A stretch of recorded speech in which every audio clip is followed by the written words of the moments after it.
स्वागत है दोस्तों आप सभी लोगों का सोलो लेवलिंग के सीजन 3 के एपिसोड नंबर 1 में। तो जैसा कि हम लोगों ने लास्ट वाले एपिसोड में देख लिया था, जिन वो अपना रिलेशन करवाने के लिए हंटर एसोसिएशन में जाता है, जहां पर उसका रिलेशन होने के बाद उसको एस रैंक के हंटर का लाइसेंस मिल जाता है। और ये पूरी जो बात होती है वह न्यूज में फैल जाती है कि 10th एस रैंक का हंटर सांग जिनवू है। तभी मिस्टर बेक को जिनवू के ऊपर शक होता है कि जिनवू लेवल अप कर सकता है, और वहीं पे हमारा लास्ट वाला एपिसोड खत्म हो गया था। तो इस एपिसोड की शुरुआत में वंग डंगसू इस न्यूज को देखकर काफी ज्यादा हैरान होता है। वो कहता है, क्या सांग जिनफू ये एक एस रैंक का हंटर है? ये अभी तक जिंदा है और मुझे नहीं लगता कि अब मैं इसके खिलाफ खड़ा भी हो पाऊंगा। जिसके बाद हम लोग जिनवू को देखते हैं, जो कि मैजिकल रब बेचने के लिए आया हुआ था। ऑक्शन करने वाला बंदा जब उस चीज को चेक करता है जो कि जिनवू लेकर आया हुआ था, वो देख के काफी ज्यादा हैरान हो जाता है। वो इस चीज के ऊपर विश्वास ही नहीं कर पा रहा होता है कि असल में जो मैजिकल रब है वो उसका जो एम्प्लीफिकेशन रेट है वो 100% है। वो अपने मन में सोचते कहता है कि मैंने अभी तक जो सबसे बेस्ट मैजिकल रब देखा है उसकी भी जो एम्प्लीफिकेशन रेट है वो 50 पर ही है, लेकिन इसका तो 100% है। मिस्टर चोई इस चीज के लिए काफी अच्छा पैसा दे सकते हैं। जिसके बाद जिनवू से पूछता है कि वैसे तुमको जो आइटम है वो कहां से मिला। जिनवू उसको बताता है कि मेरे को ये डंजो के अंदर मिला है। ऑक्शन वाला बंदा जिनवू को सजेशन देते हुए कहता है कि क्या हम तुम्हारे इस आइटम को ऑक्शन के लिए रख सकते हैं, क्योंकि वहां पर अगर तुम अपने इसको बेचोगे तो तुमको वहां पर प्रीमियम प्राइस मिल जाएगा। जिनवू उसे कहता है कि हाँ, मैं इस चीज के बारे में सोचूंगा। जिसके बाद जिनवू अपने मन में सोचते कहता है कि मेरे को किसी भी हालत में जल्द से जल्द डेमोन कैसल को खत्म करना होगा, इसको कंप्लीट करना होगा, ताकि मैं हॉली वाटर ऑफ लाइफ को बना सकूं। और इस चीज के लिए मेरे को आर्टिफैक्ट्स चाहिए होंगे, जो कि मेरे को डेमोन कैसल के अंदर जो फ्लेम्स होते हैं, आग की जो फ्लेम्स होती है, वो मेरे ऊपर जो लगती है, मेरे को उससे बचने के लिए। और जिनवू इसीलिए इस चीज को यहाँ पर बेचने के लिए आया था ताकि वो कुछार टफेड को खरीद सके। जिनवू उससे कहता है कि मैं यहाँ पर कोई आर्टफेड खरीदने की सोच रहा हूँ जो कि मेरे को फायर से बचा सके। तो क्या यहाँ पर कोई ऐसा आर्टफेड है जो कि सेल पर हो? ऑक्शन वाला बंदा उसको बताता, अच्छा फायर वाला, हाँ, वो हमारे पास काफी सारे हैं। और वैसे भी वो जो फायर वाला आर्टफेड तुम मांग रहे हो वो मार्केट में मोस्ट कॉमन है, हर कोई उसको ले लेता है। जिसपे जिनवू उसे कहता है कि लेकिन मैं इसको ऑनलाइन तो ढूंढ ही नहीं पाया। मैंने काफी कोशिश की, लेकिन मेरे को ऑनलाइन एक भी आर्टिफैक्ट नहीं मिला जो किसे बचाता हो। ऑक्शन वाला बंदा जिनको बताता है कि वो आर्टफैक्ट जिनके पास ऐसी पावर्स होती है वो थोड़े से महंगे होते हैं, और इसीलिए नॉर्मली उसको इंटरनेट पर सेल पर नहीं डाला जाता है। पर चिंता मत करो, अगर तुम इसको बाय करने की सोच रहे हो तो तुमको ये काफी ज्यादा आसानी से मिल जाएगा। फायर टाइप का जो मैजिक है वो काफी ज्यादा कॉमन है, जो कि अटैक के लिए इस्तेमाल किया जाता है, और इसलिए चिंता मत करो, तुमको मिल जाएगा। जिनवू भी अपने मन में सोचते हुए कहता है, हाँ, इसकी बात तो सही है, क्योंकि मिस्टर संग और मिस्टर चोई भी ये दोनों ही फायर प्रकार के मैजिक का इस्तेमाल करते हैं। और यहाँ तक कि जो टंगस और मेरे जो शैडो मेजर्स है वो लोग भी फायर मैजिक का ही इस्तेमाल करते हैं। जिसके बाद ऑक्शन वाला जो बंदा होता है वो जिनवू को उस रूम में ले जाता है जहां पर आर्टिफी जो वेपन्स होते हैं वो रखे हुए होते हैं। वो जिनवू से कहता है कि तुमको यहाँ पर कुछ पसंद आ रहा है क्या? जिसपे जिनवू उससे बोलता है कि ये जो पतली सी गिलास है, क्या ये इतनी ज्यादा ताकतवर है कि ये इन आर्टिफी देखा है यहाँ पर और भी कोई दूसरा सिक्योरिटी इक्विपमेंट नहीं है जिससे कि यहाँ पर सिक्योरिटी की जा सके। जिसपे ऑक्स वाला बंदा जिनवू को बताता है, अच्छा, तो ये जो गिलास है ये गिलास काफी ज्यादा स्ट्रांग है, क्योंकि इस गिलास के अंदर माना लगाई गई है। और हाँ, मैं तुमको ये बात भी बता दूं कि एक रैंक का हंटर भी अगर पूरी ताकत से इस चीज के ऊपर अटैक करेगा तो वो उसके अटैक को भी सहन कर लेगा। ये इतनी ज्यादा पावरफुल गिलास है। जिनवू कहता है, अच्छा, तो ऐसी बात है। जिस पर ऑक्शन वाला बंदा जी वो कहता है कि अगर तुमको विश्वास नहीं होता तो तुम ट्राई कर सकते हो, और अगर तुमने इस गिलास को क्रैक कर दिया तो मैं तुमको इनके अंदर जो आर्टिफैक्ट है वो देना चाहूंगा। जिनवू भी बात सुन के थोड़ा सा अपने मन में सोचते हुए कहता है कि यार, वैसे ये जो ग्लासेस है ये माना से इम्पोर्टेड है, लेकिन फिर भी क्या मेरे को ट्राई करना चाहिए मेरे को नहीं लगता कि ग्लासेस मेरी ताकत के आगे टिक पाएंगी। और फिर जिन्वू भी तैयार हो जाता है। उस गिलास के ऊपर हिट करने के लिए ऑक्शन वाला बंदा जिन्वू के इस पावर को एहसास कर लेता है। वो भी समझ जाता है कि भाई जिन्वू बहुत ही ज्यादा ताकतवर है। तभी वो जिन्वू को चिल्लाते हुए कहता, भाई रुक जाओ। अरे तुम तो सीरियस हो गए यार। अगर हकीकत में ये ग्लास ब्रेक्स हो गई तो हंटर गिल्ड के जो एलाइट मेंबर्स हैं वो तुरंत यहाँ पर आ जाएंगे, क्योंकि हम लोगों ने उनके साथ सिक्योरिटी का एक कॉन्ट्रैक्ट साइन कर रखा है। तो जिन्वू भी फिर रुक जाता है और ये देखकर जो ऑक्शन वाला बंदा होता है उसको थोड़ी सी राहत मिलती है। वो कहता है, ओ भाई बच गया यार। आखिरकार एक मेस टाइप के हंटर को इतना ज्यादा कॉन्फिडेंस कहां से आ गया कि वो इन गिलास को ब्रेक कर सके। जिसके बाद जिन्वू उससे कहता है कि क्या तुम्हारे पास ऐसा कोई वेपन है जो कि डैगर की तरह हो? जिस पर वो कहता है, हाँ बिल्कुल क्यों नहीं। तभी वहां पर दूसरा बंदा आ जाता है जो कि वीपन स्पेशलिस्ट होता है।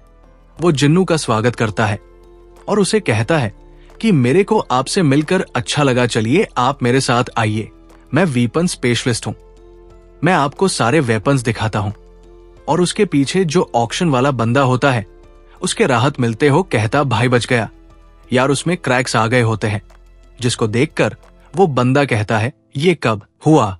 क्योंकि उसने तो उस गिलास के ऊपर अटैक ही नहीं किया। वो कहता है कि इसने तो ग्लास को टच ही नहीं किया और फिर भी ये हालत कर दी भाई।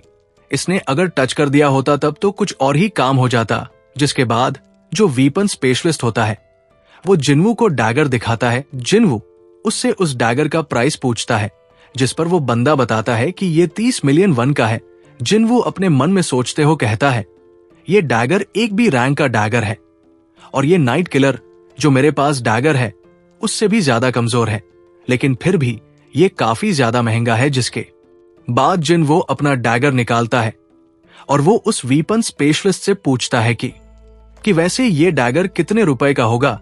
वो वेपन स्पेशलिस्ट जिन्वू को इस डैगर को अपने हाथ में लेते हुए कहता है, वाओ, मैं इस डैगर को देख के बता सकता हूँ कि जरूर मास्टर क्राफ्टमैन ने इस डैगर को बनाया होगा। जिन्वू अपने मन में सोचते हुए कहता है, क्या यार, ये तो मैं शॉप से बाय किया था। जिसके बाद वो उसका प्राइस बताता है। वो बताता है कि इसका जो प्राइस है वो 100 मिलियन से ज्यादा होगा, तो कम से कम 100 मिलियन तो इसका प्राइस होगा ही होगा। जिसकी बात सुन के जिन कहता है, क्या, लेकिन इसको तो मैंने शॉप से 2.8 मिलियन गोल्ड में बाय किया था। जिसके बाद जिन वो यहाँ पर काफी चीज सोचने लग जाता है। वो कहता है कि यूजन के पास भी काफी महंगे महंगे इक्विपमेंट्स है, लेकिन हाँ वो उतने ज्यादा पावरफुल भी नहीं है। इसके बाद नेक्स्ट सीन में हम लोग मिस्टर बेक को देखते हैं जो कि इसी चीज के बारे में सोच रहे होते हैं जो कि उनके साथ आज शाम को हुआ था, यानी जिन्वू के बारे में कि क्या सही में जिन्वू एक ऐसा हंटर है जो कि लेवल अप कर सकता है। लेकिन आखिरकार ये पॉसिबल कैसे है? आखिर का ऐसा कैसे हो सकता है कि कोई हंटर कंटिन्यूअस लेवल अप कर सकता है? अब ऐसा शक मिस्टर को इसलिए हुआ होता है क्योंकि मिस्टर बेक जब जिन्वू से रेड गेट के बाहर मिले थे, फर्स्ट टाइम जिन्वू के अंदर से आ रही माना को सेंस किया था। उसके अकॉर्डिंग वो जिन्वू से ताकतवर थे उस समय, यानी कि जिन्वू जो था वो मिस्टर बेक से उस टाइम काफी ज्यादा कमजोर था। लेकिन जब लास्ट टाइम यानी कि आज शाम को जब वो जिन्वू से मिले तो जिन्वू उनसे ज्यादा ताकतवर था। तो इसका मतलब तो साफ साफ यही है कि जिन्वू एक ऐसा हंटर है जो कि कंटिन्यूअस लेवल अप कर सकता है। और रेड गेट के इंसिडेंट में और आज शाम के इंसिडेंट में ज्यादा गैप भी नहीं है। और मैं भी काफी ज्यादा बेवकूफ हूँ। आखिरकार उस जैसा ताकतवर इंसान वो दूसरे का गिल्ड क्यों ज्वाइन करेगा? वो तो खुद का गिल्ड ही स्टार्ट कर लेगा ना। इससे कोई भी फर्क नहीं पड़ेगा कितना ज्यादा बेस्ट गिल्ड होगा या इस कंट्री का सेकंड बेस्ट गिल्ड होगा। अगर वो इसी तरीके से ग्रो करता रहा और स्ट्रांग और बनता रहा तो वो हर दम नंबर 1 पे रहेगा। और मेरे को ऐसा लग रहा है कि मैं और मिस्टर चोई सिर्फ अपना समय बर्बाद कर रहे हैं। इसके बाद नेक्स्ट सीन में हम लोग व्हाइट टाइगर गिल्ड का जो चीफ होता है उसको देखते हैं। वो ये काफी ज्यादा हैरान होता है, न्यूज देखकर कहता है, क्या जिन्वू तो सही में भाई एक एस रैंक का हंटर है, लेकिन मिस्टर बेग ने गिव अप क्यों कर दिया? वो जिन्वू को रिक्रूट क्यों नहीं कर पाए? और वो काफी ज्यादा जोश में जाते हैं।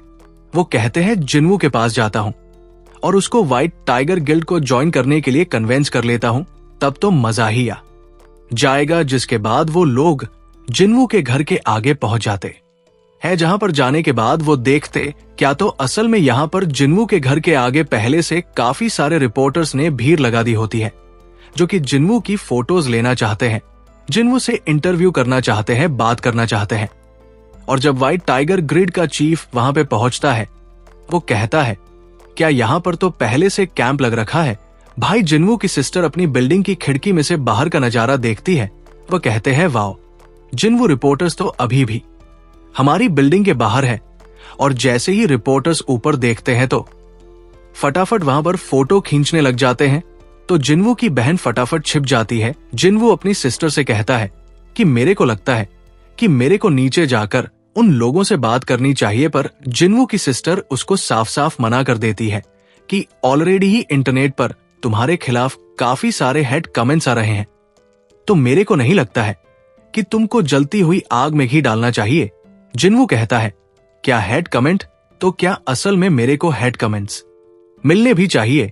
जिन्वू की सिस्टर्स के ऊपर गुस्सा करते हुए कहती है, हाँ क्यों नहीं, तुमने जो रिपोर्टर्स के साथ किया था उसको देखकर तो मेरे को लगता ही है अब ऐसा इसीलिए होता है क्योंकि जिन्वू को आपको याद होगा कि लास्ट टाइम जिन्वू रिपोर्टर्स को बिना कुछ बोले ही वहां से अपनी स्पीड स्किल का इस्तेमाल करके निकल लिया था, और इसीलिए रिपोर्टर्स जिनका इंटरव्यू दोबारा से लेना चाहते हैं। और बाकी सभी जो इंटरनेट पर लोग हैं वो इस चीज के लिए जिनको काफी ज्यादा हेड कमेंट कर रहे हैं कि वो किस तरीके से रिपोर्टर से बिना बात किए ही वहां से निकल लिया। तभी उनके गेट को कोई नॉक करता है। जिनकी सिस्टर उसको कहती है, अरे रुको रुको रुको, मत जाओ। पर जिन्वू कहता है कि अबे अब कौन आ गया, मेरा दिमाग खराब हो गया, अब मैं बताने वाला हूं। और जिन्वू गुस्से में गेट की तरफ जा रहा होता है। जिन्वू की सिस्टर उसको रोकती है कि नहीं मत करो, मत जाओ। पर जिन्वू फिर भी गेट पे जाता है। वो गेट खोलता है, वो सामने था है, क्या यहाँ पे तो ये होता है जो कि रो रहा होता है। वो कहता है, सर मेरे फादर ने मेरे को घर से निकाल दिया है, अब मेरा यहाँ पर कोई भी नहीं है, मैं आपके घर में रह सकता हूं क्या? जिन्वू कहता है, अरे नहीं। और जिन्वू गेट बंद करके वहां से अंदर आ जाता है। जिन्वू की सिस्टर उससे कहती है, क्या तुम उसको जानते थे? क्या वो कौन था? जिन्वू कहता है, अरे नहीं, पता नहीं कौन था यार, मैंने तो उसको पहले देखा भी नहीं कभी। और योजन बेचारा गेट के बाहर बस खड़ रह जाता। उसको गेट के कहता, अरे सर गेट खोल दो please sir, thanks for watching. मिलते हैं, अच्छा लगे तो लाइक करो, सब्सक्राइब करो और एक अमेजिंग सा कमेंट करते ही जाओ।